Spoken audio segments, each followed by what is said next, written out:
وہ اس اعلیٰ ڈگری کی تعلیم مکمل کرنے یورپ چلا گیا۔ وقت گزرنے کے ساتھ ساتھ مرشد صاحب بوڑھے ہو چکے تھے۔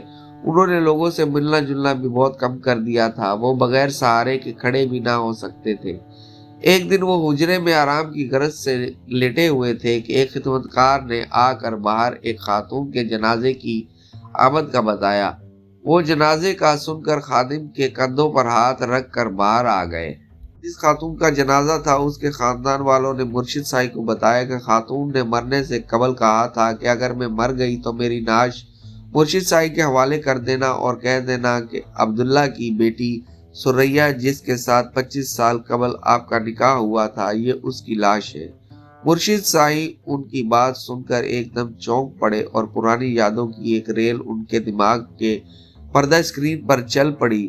سریہ کہا کرتی تھی، جمیل تم جان بوجھ کر مجھے چھوڑ گئے، تم نے پلٹ کر بھی کبھی خبر نہیں لی، تم نے کسی اور سے بھی شادی کر لی۔ میں تم سے آج اپنے کسی سوال کا جواب نہیں مانگوں گی، میں آج ساری دنیا چھوڑ کر ہمیشہ کے لیے تمہارے پاس آ گئی ہوں۔ مرشد صاحب یہ ساری باتیں سوچ کر رو پڑے۔ انہیں یہ بھی یاد تھا کہ پیر بابا نے کہا تھا کہ دنیا کی منزل پانے سے کہیں بہتر ہے کہ آخرت کی منزل حاصل کر لو۔ اسی وقت ایک بزرگ آدمی نے ایک لڑکے کو ان کے پاس لا کر کھڑا کیا۔ مرشد صاحب یہ سریہ اور آپ کا بیٹا ہے۔ سریہ نے اس لڑکے کو بہترین تعلیم دلوا کر فوج کا بڑا آفیسر بنوا دیا ہے۔ اس لڑکے نے آگے بڑھ کر اپنے بابا کے قدموں کا بوسہ لیا اور گلے لگا کر خوب پیار کیا۔ مرشد صاحب نے نماز جنازہ پڑھا تو لیا وہ اچانک گر پڑے۔ فوجی آفیسر بیٹا باپ کے پاس پہنچا تو دیکھا کہ ان کی روح بھی کف سے انصری سے پرواز کر چکی تھی۔ چودھری شہباز اپنے کھیت ختم کر کے ہاؤسنگ اسکیم شروع کر دی تھی۔ وقت کے ساتھ ساتھ گاؤں کا شہر کا فرق مٹتا چلا گیا۔ اب حالات یکسر بدل چکے تھے۔ بابا موجی شاہ سرکار کے مزار کے ارد گرد بہتحاشا ٹریفک اور اس کی رکاوٹوں کی وجہ سے لوگوں کو کئی گھنٹے دگنا پڑتا تھا۔ محکمہ اوقاف والوں کے پاس ہر روز ان رکاوٹوں کی شکایتیں آتی رہتی تھی۔ محکمہ اوقاف نے اس مسئلے کا حل عوامی نمائندے کے حوالے کر دیا تھا۔ پھر ایک دن ڈپٹی کمشنر نے چودھری شہباز کو اپنے دفتر بلوا کر اس کو اعتماد میں لے کر ایک سفید کاغذ پر دستخط کرنے کو کہا۔ اس کو یہ بھی کہا گیا کہ لوگ اس پر اعتماد اور بھروسہ کرتے ہیں، ہم اپنی کی رضامندی سے ہٹ کر کچھ بھی نہیں کر سکتے۔ چودھری شہباز نے حقیقت جانے بغیر دستخط کر دیے۔ اگلے دن گاؤں میں نماز مغرب کے بعد کرفیو لگا دیا گیا۔ اس کرفیو کا دورانیہ 2 گھنٹے بتایا گیا۔ لوگوں کرفیو کا ایک دوسرے سے معلوم کرتے مگر کسی کو کوئی خبر نہ تھی۔ اگلے دن دوپہر کے وقت جب ٹریفک کو کھول دیا گیا تو لوگ گزرتے ہوئے اس بات کو بھول گئے کہ یہاں کوئی مزار تھا۔ حکومتی اہلکاروں نے ایک ہی رات میں بابا موجی شاہ سرکار کا مزار کسی دوسری جگہ منتقل کر دیا تھا۔ جب منتقلی کی عوام نے وجہ پوچھی تو ان کو چودھری شہباز کے دستخط شدہ کاغذات دکھا دیے گئے اور کہا کہ یہ مزار چودھری شہباز کی ہاؤسنگ اسکیم کے راستے کی بڑی رکاوٹ تھا، اس وجہ سے منتقل کیا گیا ہے۔ اس واقعے کے بعد لوگ چودھری شہباز سے نفرت کرنے لگے تھے۔ لوگوں کی ایک بڑی تعداد نے اس کو عوامی نمائندہ ماننے سے انکار کر دیا اور آئندہ اس کا ساتھ نہ دینے کا فیصلہ کر لیا، کیونکہ اس نے بابا موجی شاہ سرکار کے مزار کی منتقلی کی منظوری دی تھی۔ ان سب کا خیال تھا کہ اب وہ کسی پڑھے لکھے آدمی کو اپنا ووٹ دیں گے جو اسمبلی میں بیٹھ کر اپنے علاقے کی فلاح و بہبود کے لیے کام کر سکے۔ پھر گاؤں کے لوگوں کی انتخابات فضل موچی کے بیٹے نذیر پر پڑی۔ نذیر جب یورپ سے تعلیم مکمل کر کے وطن واپس آیا تو اپنے گاؤں کی بڑی بڑی سڑکیں دیکھ کر ششدرا رہ گیا۔ جب اس کی گاڑی موجی شاہ سرکار کی چوک سے گزری تو مزار کی جگہ ایک خوبصورت فوارہ چل رہا تھا۔ خوبصورت روشنیاں رقص کرتی محسوس ہو رہی تھی۔ نذیر جب گاؤں پہنچا تو لوگوں نے اس کو اپنے کندھے پر اٹھا لیا۔ الیکشن کا وقت آنے پر لوگوں نے نذیر کو زبردستی الیکشن میں حصہ لینے پر مجبور کر دیا۔ نذیر جب کاغذات جمع کروانے گیا تو الیکشن آفس میں چودھری شہباز کے کاغذ بھی داخل کروائے گئے تھے۔ چودھری شہباز کی ولدیت کے خانے میں وہ اپنے دادا کا نام پڑھ کر حیران ہو گیا اور سوچنے لگا کہ ابا نے کیوں چودھری شہباز کے بارے میں ہمیشہ بے خبر رکھا، جبکہ چودھری شہباز فضلو کا سگا بھائی ہے۔ وقت گزرتا رہا لیکن الیکشن ہوئے اور نذیر یہ الیکشن جیت گیا۔ اب چودھری شہباز نے فضلو کو عوام کے سامنے گلے لگا کر بتایا کہ فضلو موچی میرا بڑا بھائی ہے۔ نذیر نے لوگوں کو مخاطب کرتے ہوئے کہا، میں جان چکا ہوں کن لوگوں نے پیر بابا موجی شاہ سرکار کا دربار یہاں سے ہٹانے میں حکومتی کارندوں کی مدد کی تھی۔ وہ لوگ اپنے انجام کو پہنچ چکے ہیں جنہوں نے برے کام کیے، میں ان کا نام لے کر بتانا ضروری سمجھتا ہوں۔ بلو بٹ نے شدید بیماری میں خود کو گولی مار کر خودکشی کی ہے۔ کاکا چوڑی والا شاہ جی کا قاتل پولیس مقابلے میں مارا گیا۔ ڈی ایس پی قادر بخش کومے کی حالت میں ہے۔ میں آپ لوگوں سے گزارش کرتا ہوں، آؤ آج مل کر چلیں حضرت بابا موجی شاہ سرکار کے چوک میں، وہاں اپنے ہاتھوں سے چراغ جلا کر لوگوں کو بتا دیں اللہ کے نیک لوگ مرا نہیں کرتے، زندہ رہتے ہیں۔ نذیر نے لوگوں کو بابا سرکار کا یہ قول بھی سنایا، حقیقت میں لوگ جب ہمیں ڈھونڈیں گے تم ہمیں یہاں نہیں ہوں گے، وہاں ہوں گے، اگر وہاں نہیں ہوں گے تو زمین اور آسمان کے درمیان ہوں گے۔ نذیر کو اپنے ساتھ امام مسجد شاہ جی شہیدوں کی محبتوں کا بڑا مان تھا۔ شاہ جی کی بیگم نذیر سے چھوٹی بیٹی کا رشتے کے حوالے سے اظہار کر چکی تھی۔ نذیر شاہ صاحب کی محبت کو یاد کرتے ہوئے مسرت سے اپنی محبت کی ایک طرف رکھ کر ان کی چھوٹی بیٹی سے شادی کر کے ان دونوں خاندانوں کو خوشیاں دے چکا تھا۔ اپنی بیگم کے ساتھ ہنسی خوشی رہ کر علاقے کی عوام کی خدمت میں مصروف عمل ہو چکا تھا۔ ہر طرف امن و محبت کے ماحول تھا اور یہ سب اس کی اعلیٰ تعلیم اور تربیت کی وجہ سے